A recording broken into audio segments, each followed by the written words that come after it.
Je disais, Cheikh Mohammed Al-Ghazali, rahimahullah, disait, elle n'est pas un sujet de distraction, elle n'est pas un sujet de passe-temps, ni une étude d'un critique cherchant à rester neutre. Oh que non, pas du tout. C'est une référence d'un bon modèle à suivre.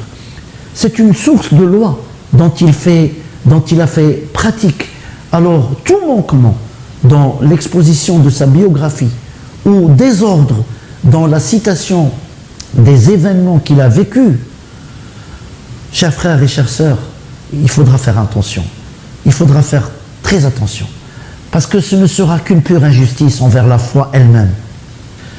Chers frères et chères sœurs, le musulman qui ne conçoit pas le messager, prière et salutation d'Allah sur lui, sallallahu alayhi wa sallam, dans sa conscience, et ne le voit pas avec le cœur et la raison, dans sa pensée et dans ses actes, ne peut lui rendre vérité, même s'il en fait des milliers de prières et de salutations à son égard. Allahumma salli ala al-habib. Oui, chers frères et sœurs, nous étudions la biographie du prophète sallallahu alayhi wa sallam parce qu'elle contient plusieurs volets. Ce qui fait de ces études un plaisir spirituel, intellectuel et historique, comme ces études deviennent aussi une obligation pour les savants de la jurisprudence, les prédicateurs dans le sentier d'Allah subhanahu wa ta'ala, et ceux aussi qui s'intéressent à la réforme sociale, car cela leur garantira la transmission la plus juste et aussi avec un style plus attractif qui fera, chers frères et chères sœurs, de cette biographie, comme nous le voulons, la meilleure approche et le meilleur modèle à suivre en cas de trouble, en cas d'égarement ou en cas de besoin de référence. Et surtout, sa biographie, sallallahu alayhi wa sallam, elle ouvrira les voies des cœurs et les raisons. Et elle sera aussi l'outil parfait aux prédicateurs et le parchemin aussi, je dirais, de réussite pour transmettre le message. Oui, chers frères et sœurs. Chers frères et chères sœurs, essayons maintenant de citer les grandes lignes vertueuses de la biographie, de la sira de notre prophète. Premièrement, c'est la seule grande biographie la plus authentique existante d'un messager ou d'une personne réformiste dans l'histoire humaine. La sira de notre messager, sallallahu alayhi wa sallam, elle nous a été transmise par les voies de la narration les plus fiables et les plus crédibles, ce qui en découle le rejet de tout doute ou spéculation autour de l'authenticité et la véracité de ces grands événements et ces récits. Cette authenticité, chers frères et chères sœurs, nous permet de distinguer et de rejeter toute autre narration ajoutée après par certains ignorants qui ont voulu, bien sûr, donner un aspect, disons, sortant de l'ordinaire et appartenant à l'imaginaire, croyant servir la biographie du prophète, sallallahu alayhi wa sallam. Ils font tout cela, c'est-à-dire au-delà de ce qu'Allah lui a attribué comme grandeur et noblesse, que cela soit dans sa personne ou la sacralité du message qu'il a transmis. Si l'excessivité de narration du hadith était interdite à l'époque de Omar, radiallahu anhu, qu'Allah l'agrée, malgré la crédibilité des narrateurs et leur maîtrise, et non besoin de la chaîne, ce sont des compagnons. Le hadith est encore frais et jeune. Ils l'ont acquis directement du messager, sallallahu alayhi wa sallam. Alors, chers frères et chères sœurs, que doit-on penser de ceux qui transmettent beaucoup de narrations étrange ou inexact à notre époque. J'espère que vous avez compris ce que je veux dire. Cela, chers frères et chères sœurs, les réprimander est une priorité.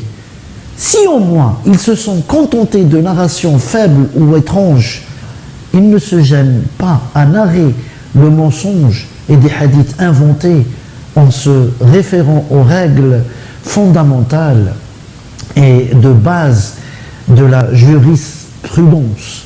Il est impossible de concevoir de telles narrations, surtout dans le domaine de l'ascétisme et l'apocalypse. Qu'Allah nous préserve. Alors, celui qui narre de telles choses tout en sachant que c'est caduc, induisant les croyants en erreur, celui-là est injuste envers lui-même en premier, puis transgressant la sunna et les récits, il doit se repentir et arrêter de tels agissements. Sinon c'est un pervers et il est coupable.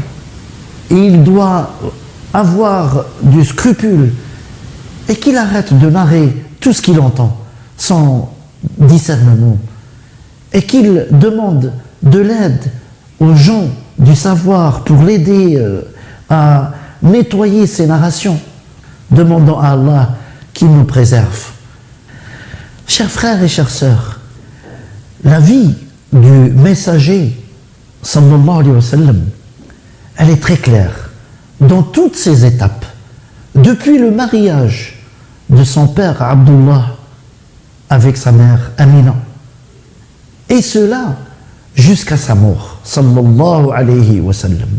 On connaît beaucoup de choses sur sa naissance, on connaît beaucoup de choses sur son enfance et sa jeunesse, son train de vie et ses voyages hors Mecca, jusqu'à ce que Allah l'envoya noble messager. De là, on connaît dans les fins détails, avec clarté inouïe, son état, année après année. Ce qui fera de sa biographie, sallallahu alayhi wa sallam, elle est claire, la clarté du soleil. Oui, comme il le disait un occidentaliste, certes, Mohammed, prière et salutations d'Allah sur lui, est le seul qui est né sous la clarté du soleil. Ceci étant, aucun parmi les précédents messagers d'Allah, alayhim as-salatu was-salam, prière et salutations d'Allah sur eux, n'a pu avoir cette authenticité. Moussa alayhi salam, on ne connaît rien de son enfance, ni de sa jeunesse, son vécu avant sa prophétie, sauf ce que le Coran nous a apporté. De même, on peut dire ça pour Isa alayhi salam et les autres prophètes.